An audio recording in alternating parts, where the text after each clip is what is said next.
Shut up and sit down. तो चलिए आइए अब हम लोग पढ़ते हैं 26.4 म्यूजिक एंड डांस के बारे में, संगीत तथा नृत्य के बारे में पढ़ते हैं। You may have all heard to some form of music or the other and also seen a dance being performed on the stage or on television. आप सबने संगीत के किसी न किसी रूप को अवश्य सुना होगा तथा मंच अथवा टेलीविजन पर नृत्य डांस की प्रस्तुति भी अवश्य देखी होगी। Music and dance in India are among the oldest form of classical arts with a tradition that dates back to several centuries. These traditions are fundamentally similar, but they have different names and are also performed in different style. अब देखिए, भारत में संगीत तथा नृत्य शास्त्रीय कलाओं के प्राचीनतम रूपों में से हैं, जिनकी सदियों से परंपरा रही है। यह परंपराएं सैद्धांतिक रूप से समान हैं, इनके नाम अलग हैं तथा यह भिन्न भिन्न शैलियों में प्रस्तुत की जाती हैं। Dance puts the rhythm and movement in the play and continuously captures audience attention. अब देखिए, डांस नृत्य नाट्य में लय होता है, रिदम होता है तथा गति प्रदान करता है एवं दर्शकों का ध्यान आकर्षित करता है। Ours is possibly the only country in which music, more than any art, is so intimately interwoven with the life of people. It would not be an overstatement to say that music in India has played a crucial part in everyday life from time immemorial. It has been an integral part of marriages, festivals, and celebrations of every hue and character. No religious ceremony has been complete without music.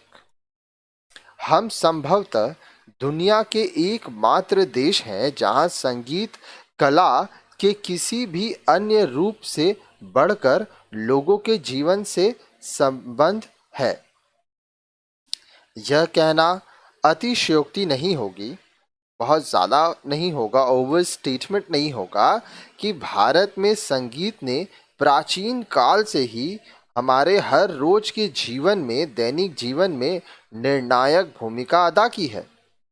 यह हमेशा से विवाह, त्योहार तथा प्रत्येक छवियों व चरित्रों के उत्सवों से जुड़ा रहा है। कोई भी धार्मिक समारोह संगीत के बिना पूरा नहीं हो सकता है। There are songs to celebrate the season rhythms in nature, songs of the plowman and boatman, of the shepherd and camel driver. There are even songs of villages and of the forest. It is music which has always lent harmony to the pulse of human activity in India. अब देखिए, हमारे यहाँ प्रकृति के ऋतुओं की लय का उत्सव बनाने के लिए गीत हैं, किसानों तथा नाविकों के लिए गीत हैं, चरवाहों तथा ऊंटहारों के गीत मौजूद हैं, यहाँ तक कि गांव और जंगल के भी गीत मौजूद हैं। यह संगीत ही है भारत में मानवीय गतिविधियों की नब्ज में लय प्रदान करता है। Indian musical culture has its source in the tradition of the masses. Bharat की सांगीतिक संस्कृति का स्रोत जन की परंपरा में है। Traditional music of India is the most natural representation of the emotions of the masses. Songs are associated with every event of life, be it festivals, advent of new seasons, marriages, births, or even everyday affairs like attracting a loved one or admiring nature. Can you recall a few such songs that you may have heard? अब देखिए, भारत का परंपरागत संगीत लोगों की भावनाओं का सर्वाधिक स्वाभाविक प्रतिनिधित्व करता है। गीत जीवन के हर पहलू से जुड़े होते हैं, चाहे उत्सव हो, नए मौसम का आरंभ हो, विवाह हो, जन्म हो या यहाँ तक कि आम जीवन के क्रियाकलाप जैसे प्रेम पात्र को आकर्षित करना या प्रकृति की प्रशंसा करना। क्या आप ऐसे कुछ गीतों को याद कर सकते हैं जिन्हें आपने सुना है? Although folk music originated within small regions, it has reached out to touch the heart of masses across India. अब देखिए, बोल रहा है कि जो फोक म्यूजिक है वो बहुत ही छोटे क्षेत्र से आया है, लेकिन फिर भी भारत के बहुत ही ज़्यादा लोगों के हृदय तक पहुंचा। Let us study a few example. आइए हम इसे कुछ उदाहरण द्वारा समझें। एग्जाम्पल्स, उदाहरण: Marathi bhajans which are generally based on traditional ragas, पारंपरिक रागों पर आधारित मराठी भजन। Mand is a Rajasthani folk tune, Maand जो एक राजस्थानी लोक धुन है।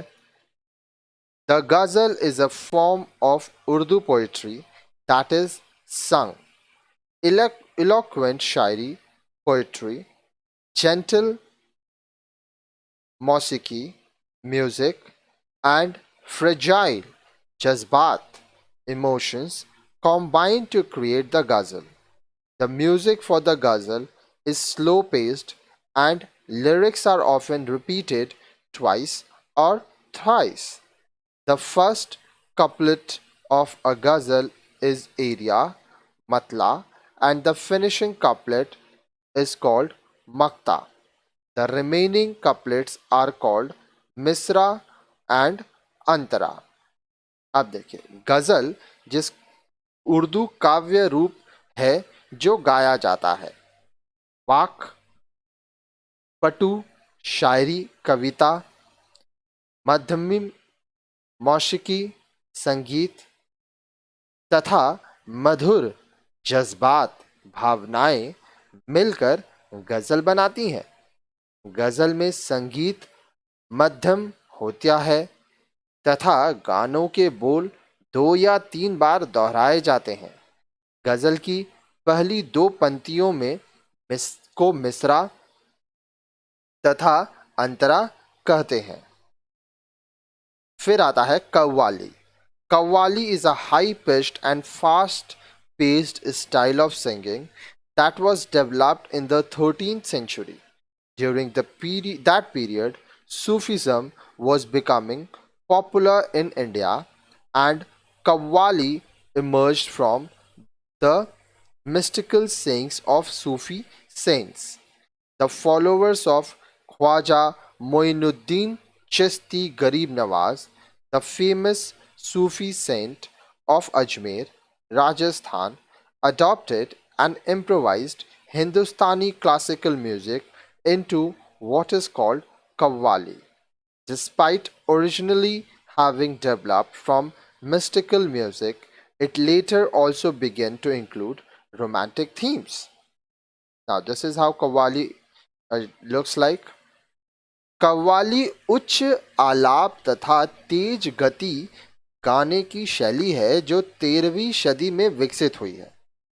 उस समय भारत में सूफीवाद लोकप्रिय हो रहा था तथा सूफी संतों के रहस्यवादी व्याख्यानों से कव्वाली विकसित हुई। अजमेर, राजस्थान के प्रसिद्ध सूफी संत गरीब नवाज ख्वाजा मोइनुद्दीन चिश्ती के अनुयायियों ने कव्वाली के रूप में हिंदुस्तानी शास्त्रीय संगीत को अंगीकार किया तथा समृद्ध किया। मूल रूप से रहस्यवादी संगीत से विकसित होने के बाद इसमें प्रेम आधारित विषयों का भी समावेश हुआ।